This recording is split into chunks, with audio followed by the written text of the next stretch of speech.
c'est en fait en fonction de mes blessures. Je m'étais blessé il y a 2 ans, je me suis fait les ligaments croisés, j'ai des problèmes au cou aussi en même temps. Lorsque tu arrives à un stade dans ta carrière où tu te dis que ce n'est pas forcément toi le maître des jeux, c'est ton corps qui a décidé autrement, donc voilà, il faut accepter aussi.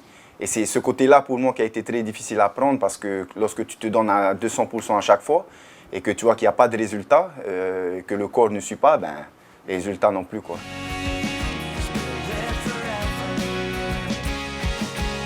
Après avoir passé 12 ans sur le tour et dans 3 victoires, pour moi, ça a été quand même des années exceptionnelles. Ça a été des années très très difficiles. Hein. On ne voit pas ce côté où tu te dis, voilà, la personne elle va à Hawaï, c'est un endroit paradisiaque, il va au Brésil, c'est magnifique, etc. Mais nous, on ne voit pas ça comme ça en fait. On va, c'est comme un travail, tu arrives, tu surfes, tu as fini, tu rentres. Voilà, en gros, c'est ça. Hein. Et c'est seulement quand il y a comment on dit, des moments où il n'y a pas de compétition, où il n'y a pas de vagues, on va visiter un peu, mais on garde toujours la forme. Donc pour moi, ça a été des moments qui sont quand même assez compliqués à dire parce que les seuls moments où toi tu penses que tu as gagné, c'est quand tu gagnes. Quand tu es deuxième, voilà, tu es content du résultat, mais c'est pas bien, quoi. Donc pour moi, dans ma carrière, là où les moments les plus hauts, on va dire, c'est lorsque j'ai gagné. Et quand j'ai fait le top 5, pour moi, c'était là où je me suis dit, voilà, c'était les belles années et que si je réussis à faire la même chose, tant mieux. Sinon, au moins, j'ai atteint ça, quoi.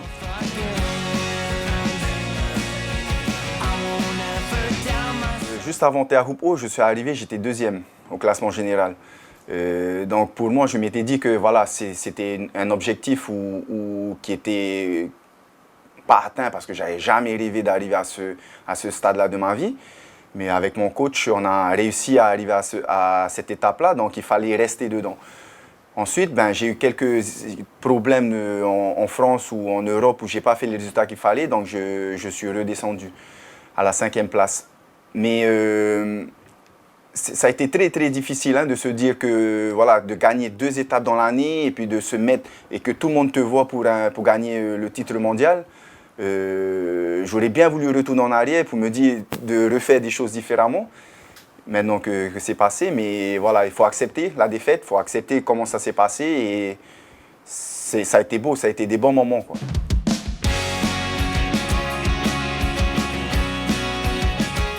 J'ai fait beaucoup de jiu-jitsu aussi dans le passé et donc c'est un sport où tu as beaucoup de discipline, tu as beaucoup de choses à apprendre et que à chaque fois en fait, il y a toujours quelque chose de nouveau. En fait. Et lorsque tu vois quand je vais à la salle par exemple avec Rehire et Doudes et que à chaque fin d'entraînement, on s'assoit tous, pendant 10-15 minutes, ils nous parlent en fait. Ça c'est très important, c'est quelque chose que pour moi c'est ce que j'attends parce que tu as besoin de comprendre la mentalité de ce sport pour pouvoir pratiquer. Et donc c'est à ce moment-là que je me dis, ok, je dois faire ci, je dois faire ça.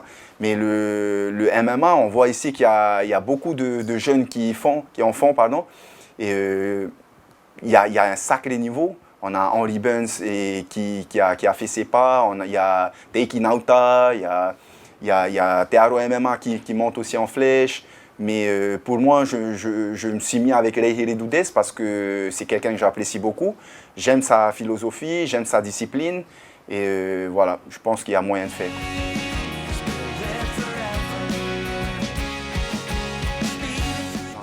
Pas de carrière pro, hein, j'ai presque 40 ans maintenant, faut rester les pieds sur terre. Hein.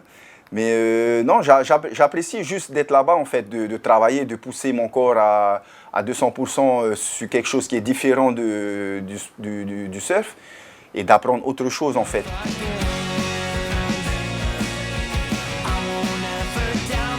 J'ai des problèmes physiques à régler d'abord, mais ouais, j'espère, hein, un de ces 4. Hein.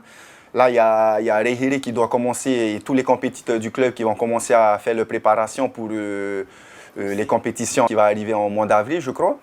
Et donc, pour nous, ça commence au mois de février, et les préparations. Donc, voilà, il faudra envoyer, quoi.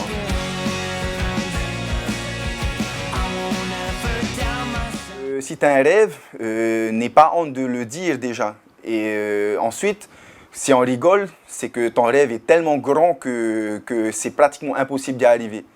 Et je voulais juste dire que c'est faux, que tout est possible, que si tu te donnes les moyens de réussir, tu peux le faire en fait. Voilà, n'aie pas peur d'essayer. Si tu tombes, relève-toi, c'est aussi simple. Peu importe le nombre de fois où tu vas tomber, le plus important, c'est de compter le nombre de fois où tu t'es relevé. Et ensuite, lorsque tu atteins des objectifs, cherche le prochain. Cherche les personnes avec qui tu peux réussir à atteindre tes objectifs. Trouve ces personnes-là. Et à la fin, tu arriveras en haut, tu n'auras même plus idée que comment tu as fait pour arriver là, et tu es à un stade dans ta vie où tu te dis, ben voilà, j'ai réussi. Et ben n'arrête pas encore. Continue. Trace jusqu'à ce que tu atteignes un objectif où toi, dans tes rêves, tu n'as jamais rêvé en fait. Voilà.